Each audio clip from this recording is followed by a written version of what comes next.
құрметті студенттер, сәлеметсіздер. Біздің бірінші сөз сіздерге өзімізді таныстыру, яғни өзім туралы деген тақырыпта берілген болатын. Бірінші апта мәтін тапсырма деген файлды ашып қарадыңыздар, солай ғой? Барлығыңыздан жұмыс келді. Сондықтан бүгін енді бұл біздің алғашқы сабақтарымыз болғаннан кейін міндетті түрде осындай тапсырмадан бастаймыз. Әуелі бір-бірімізбен дұрыстап танысып алуымыз керек. Ал бір-бірімізбен танысу үшін ең әуелі өзімізді тануымыз керек. Солай емес пе? Сондықтан да біздің өзім туралы деген сызбаны бергендегі мақсатымыз, яғни өзіміз кімбіз, менің атымның мағынасы не, содан басталады. Сосын мен қай жерде тудым, ол жер маған қаншалықты қымбат, қандай жақсы қасиеттерім бар, не нәрсені жеңе алмай жүрмін, қай қабілетіме осалдықпен қарап жүрмін деген мәселелердің барлығын сол өзім туралының ішіне кіргіздік. Сосын ең соңында КБТУ. Неге КБТУ таңдадық? Және неге дәл осы мамандықты таңдадық дегенге өзіміз бір рет шолу жасап, өзімізге өзіміз баға береміз деп шештік. Солай ғой? Сондықтан бүгінгі өзім туралы деген тақырып бойынша мен өзімнің электронды поштамды аштым. Барлығыңыздан жұмыс келіп тұр. Енді соның ішінде кім бірінші өзін таныстырады? Бастайықшы, қайсыңыз таныстырасыздар? Маған боламы? Болады. Бауыржан келе ғой. Бауыржанның жұмысын мен экраннан шығарып қояйын. Өздеріңіз көріп тұрғаныңыздай, менің есімім Бауыржан. Бауыржан деген есімді неге қойды? Өйткені ағаларыма, апаларыма бауырмашыл болсын деп, және өздеріңіз білетініңіздей, біздің соғыс ардагері, аудиторияға қарап айтамыз. Біздің соғыс ардагері батырымыз Бауыржан Момышұлының атына, құрметіне Бауыржан деп есімді қойды. Өте жақсы. Менің туған жерім ол Қазақстан, Қарағанды қаласы. Ал өзім айта кетейін, өзім Қытай елінде білім алғам. Сол кезде жүрген кезде отаныма, еліме деген сүйіспеншілікті сол кезде түсіндім. Қазақстан бұл менің кіндік қан тамған жерім. Үшін мен Қазақстанды өте қатты құрметтеймін. Ал менің шоқ жұлдыз белгім ол сөғойғыш. Және де менің қасиеттерім ол мен өтірік айтпаймын, достықты бағалаймын, және үлкендерді құрметтеймін. Ал қабілеттеріме келсек, қабілеттерім ол біреуге сөз берсем, уәде берсем, соны орындамай, тыныс таппаймын, соны орындамаған. Тыным таппаймын. Тыным таппаймын. Және де менің кредом ол енді менің өмірлік ұстаным. Иә, өмірлік ұстанымым ол мен өзім ешкімді алдамай, адал еңбек етіп, әке-шешемді асыруға. Асыраймын. Асыраймын. Өте жақсы. Ал енді хоббиіме келсек, менің өзім футбол ойнағанды жақсы көремін. Тыңдап отырамыз, сұрақтар болса қоямыз. Жастан бері сонымен айналысып келемін. Және менің мамандығым ол мұнай газ кәсібі. Бұл кәсіпті не үшін таңдадым? Үйден жылдан бері Қазақстанда мұнай газ кәсібі артып келе жатыр, дамып келе жатыр, сол үшін соны таңдадым. Ал бұл кәсіп сала бойынша, мұнай газ саласы бойынша КБТУ ең үздік орын алады Қазақстан бойынша. Және де ең үздік техникалық университет болып саналады КБТУ. Және де мен өзім түрік тілін, ағылшын тілін, қытай тілін білем.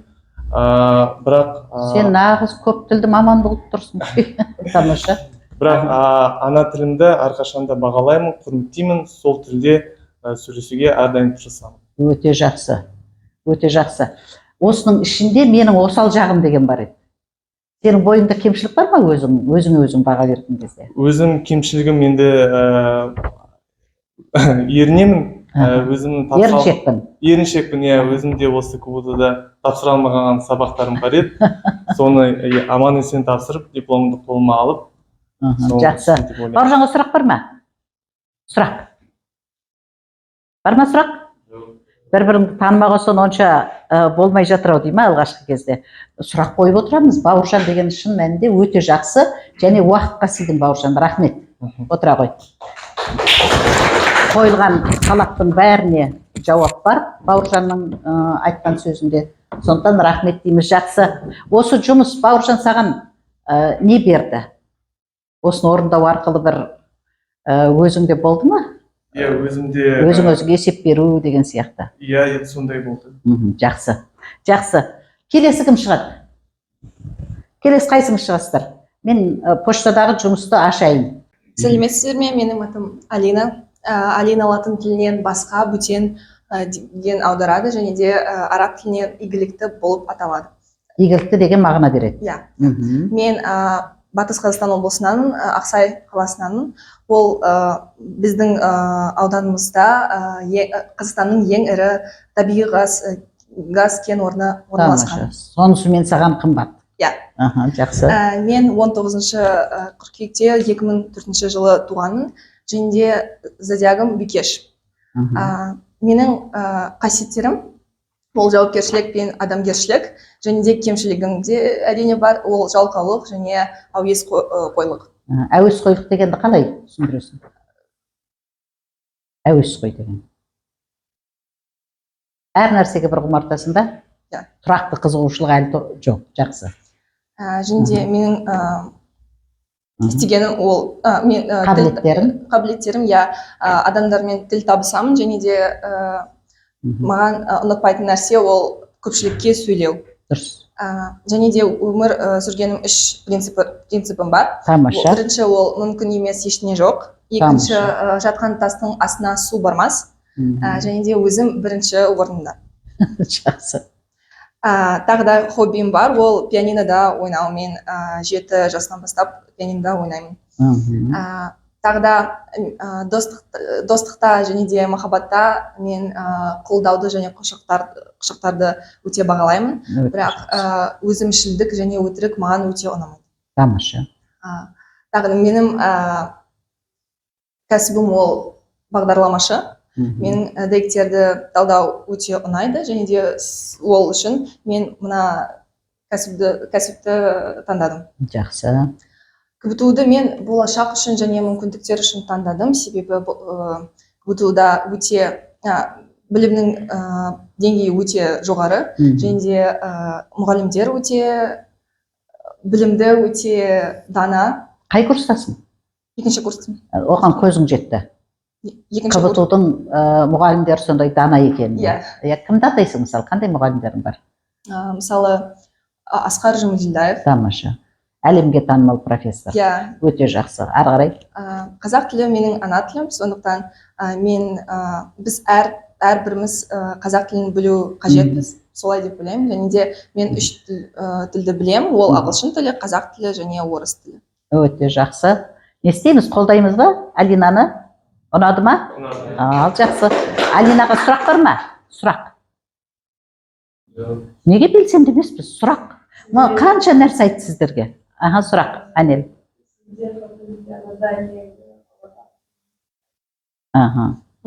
Фортепианодағы ұнататын музыкасы қайсысы дейді? Ол Бетховеннің Элизи деген шығармалығы. Шығармасы. Шығармасы. Жақсы. Жақсы. Мен мына бір сөзге өте риза болып тұрмын. Жатқан тастың астына су бармас дегенді қалай түсінесің? Егер сен өз өміріңде ешне істемесең, ешне болмайды сенде. Өте жақсы. Яғни қозғалмасаң еш нәрсе болмайды. Келісесіңдер ма? Жақсы. Жақсы. Өте жақсы. Өте жақсы. Қане кім шығады? Өз еркімізбен. Әнел шығам дейді. Әнел келе ғой.